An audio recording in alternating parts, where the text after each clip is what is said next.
call me. Promise that you never be lonely. Be the fam, that's what they call me. Promise that you never be lonely. Oke, selamat datang kembali di channel YouTube Adi Rantauan. Jadi di video kali ini saya akan membahas tentang latihan-latihan soal persiapan seleksi kompetensi bidang, utamanya bidang kesehatan, yaitu seleksi kompetensi bidang ahli gizi. Jadi di video kali ini kita akan membahas berbagai macam latihan soal yang berhubungan dengan kompetensi bidang ahli gizi. Sebelum kita lanjutkan, jangan lupa like, share, and subscribe video ini dan channel YouTube ini agar saya bisa terus berkembang dan membuat video-video lainnya yang bermanfaat untuk kita semua. Jadi kalau sudah subscribe, tekan loncengnya juga ya untuk mendapatkan notifikasi dari channel YouTube saya. Jadi buat informasi kepada teman-teman bahwa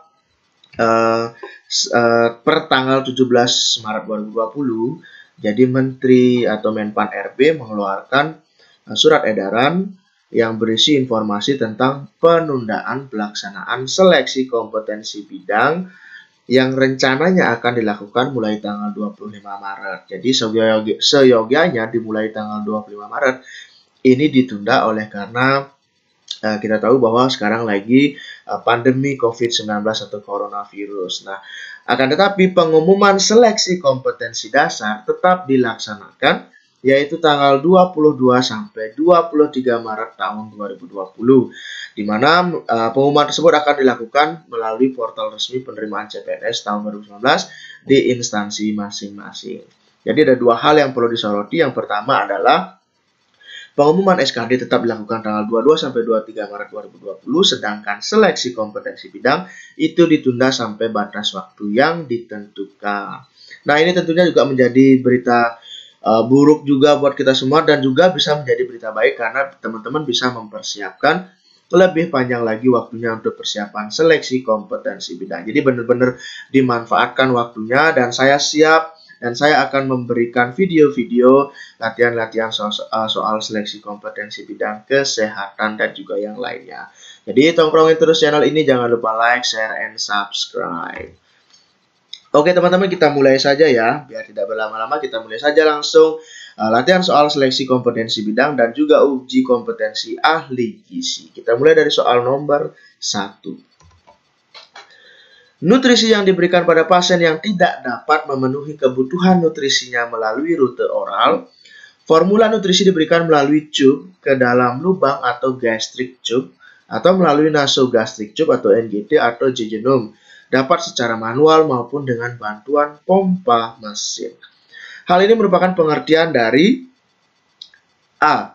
Nutrisi entral, B. Nutrisi parentral, kemudian C. Nutrisi absorbs, D. Nutrisi parentral perifer, dan E. Nutrisi parentral sentral. Maka jawaban yang tepat adalah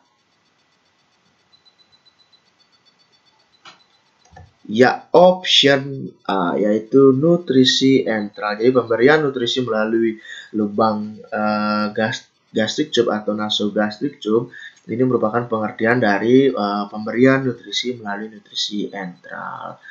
Kita lanjutkan soal nomor 2 teman-teman ya. Kekurangan protein murni menyebabkan A. Kwashiorkor, B. Marasmus, C. Gaki, D. Retensi kalsium, atau E. Edema atau udim. Maka opsi yang tepat adalah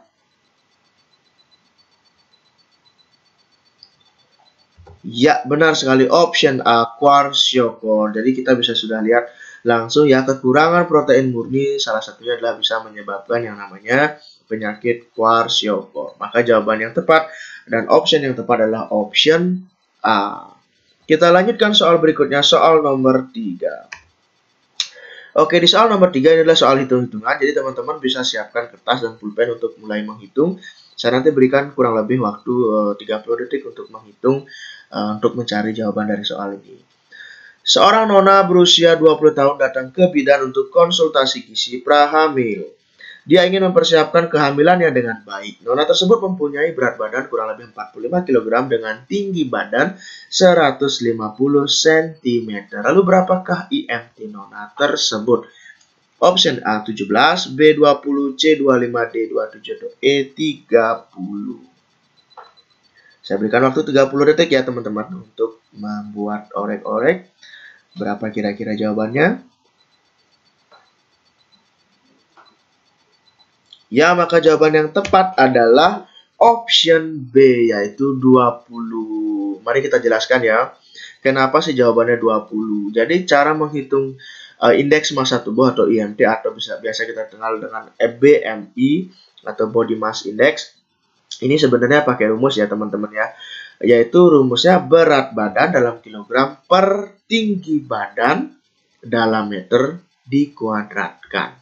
Jadi, rumusnya adalah berat badan per tinggi badan dalam meter kali tinggi badan dalam meter. Maka di soal ini kita harus ubah dulu tinggi badan dari pasien ini adalah 150 cm. Maka kita jadikan meter kurang lebih 1,5.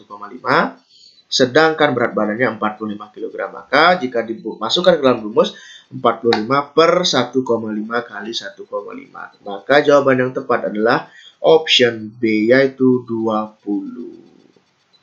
Kita lanjut ya soal berikutnya. Seorang nona berusia 20 tahun datang ke bidan untuk konsultasi gizi prahamil, di mana dia ingin mempersiapkan kehamilannya dengan baik. Nona tersebut mempunyai berat badan 45 kg dengan tinggi badan 150 cm. Nona tersebut termasuk dalam kategori, nah soal ini sebenarnya hampir sama dengan yang tadi ya teman-teman ya. Jadi yang ditanyakan di sini adalah nona tersebut termasuk dalam kategori A, kurus kekurangan BB tingkat berat, B, kurus kekurangan BB tingkat ringan, C, obesitas kelebihan BB tingkat ringan, atau D, obesitas kelebihan BB tingkat berat, atau E, normal. Jadi, jawaban yang tepat adalah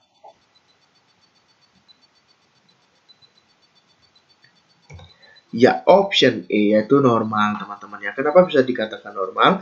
Kita kembali lagi ke flashback lagi ke soal sebelumnya, bahwa ini hampir sama soalnya, dimana jika dihitung IMT-nya adalah kurang lebih 20. Maka berdasarkan guideline dan juga panduan dari nilai IMT atau nilai Body Mass Index, dimana 18,4 ke bawah itu termasuk berat badan kurang. Kemudian 18,5 sampai 24,9 itu termasuk berat badan ideal. 25 sampai 29,9 itu adalah berat badan lebih, 30 sampai 39,9 itu adalah gemuk, dan lebih dari 40 itu sangat gemuk. Maka dengan nilai 20 dia dikatakan atau kategori normal atau berat badan ideal teman-teman ya. Kita lanjutkan soal berikutnya. Dikatakan kekurangan berat badan dalam tingkat ringan bila IMT A kurang dari 17, B 18,5 sampai 25, C 17 sampai 18,4, D lebih dari 27, atau E lebih dari 25 sampai 27. Maka sudah bisa dipastikan jawabannya adalah option iya, 17 sampai 18,4. Jadi dikatakan berat badan kurang. Jadi tadi juga saya sudah sempat singgung di soal sebelumnya bahwa 18,4 ke bawah itu artinya berat badan kurang. Artinya berat badan dalam kategori ringan masih ya teman-teman ya. Kalau di bawah 17 itu sudah masuk kategori sedang ke bawah. Jadi sudah masuk kategori kurus ya teman-teman ya.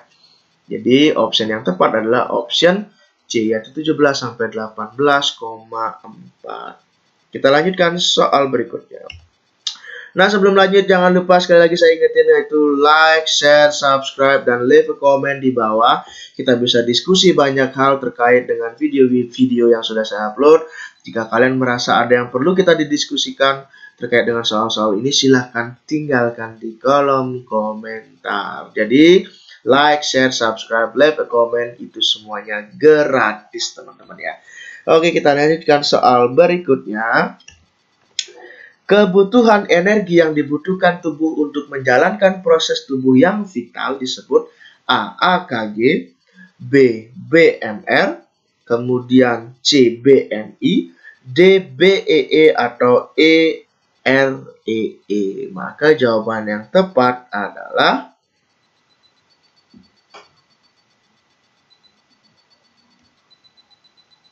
iya, option B, yaitu BMR. Jadi the basal metabolic rate, jadi kebutuhan energi yang dibutuhkan tubuh untuk menjalankan proses tubuh yang vital itu disebut atau dengan istilah BMR atau body atau basal metabolic rate. Kalau BM itu body mass index, kalau angka gitu angka kecukupan gizi teman-teman aja. Maka option yang tepat adalah option B. Kita lanjutkan soal berikutnya. Vitamin dibagi dalam dua kelas besar, yaitu vitamin larut dalam air, yaitu vitamin C, B1, B6, dan B12. Sedangkan vitamin yang larut dalam lemak adalah titik. A. Vitamin B6, B1, dan A. B. Vitamin C, A, D, dan B12. C. Vitamin A, D, E. D. Vitamin A, D, E, K. Atau E. Vitamin C. Maka option yang tepat adalah iya, benar sekali, option D, yaitu vitamin A, D, E, K. Jadi kalau saya dulu ngapalnya gampang ya, vitamin apa yang larut dalam lemak? ADEK gitu ya. Jadi vitamin A, vitamin D, vitamin E, dan vitamin K. Lalu kenapa option A dan B salah? Kita lihat di atas sudah dikatakan larut dalam air adalah vitamin C, B1, B6, dan B12. Secara langsung sebenarnya sudah muncul di atas soalnya. Jadi teman-teman memang harus sangat jeli untuk melihat soal-soal seperti ini, karena terkadang sudah muncul clue-nya di soal dan kita jangan sampai terkecoh ketika menjawab di option-nya. Maka option yang tepat adalah option D, yaitu vitamin A, D, E, dan K. Kita lanjutkan soal berikutnya. Karbohidrat merupakan zat gizi yang terdapat dalam makanan pada umumnya dalam bentuk A. Nutrisi, B. Amilase, C. Amilum, D. Lemak, atau E. Protein. Maka jawaban yang tepat adalah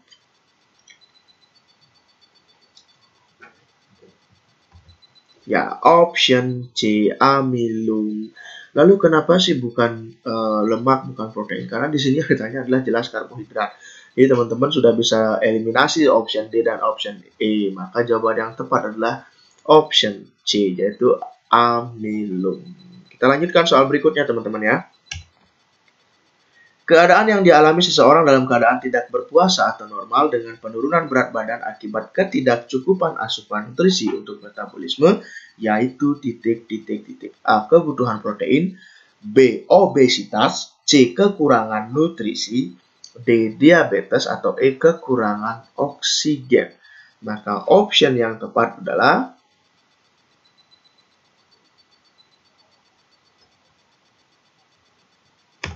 ya, kekurangan nutrisi. Jadi di sini dikatakan bahwa keadaan yang dialami seseorang dalam keadaan tidak berpuasa dengan penurunan berat badan akibat ketidakcukupan asupan nutrisi. Jadi pasien bukan dalam kondisi puasa tetapi mengalami penurunan berat badan akibat dari asupan nutrisinya tidak terlalu cukup gitu ya untuk proses metabolismenya.